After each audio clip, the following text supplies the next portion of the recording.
বৈষম্য বিরোধী ছাত্র আন্দোলনের ব্যানারে সপ্তাহব্যাপী রেজিস্ট্যান্স হোক এর অংশ হিসেবে সারা দেশে সর্বাত্মক অবস্থান কর্মসূচি পালিত হয়েছে।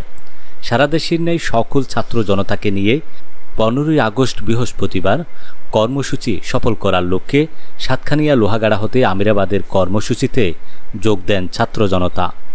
বীরছট্টলার ছাত্র জনতা সকল শ্রেণী পেশার লোক দলে দলে কর্মসূচিতে যোগদান করার জন্যে ধন্যবাদ ও কৃতজ্ঞতা জানান তারা।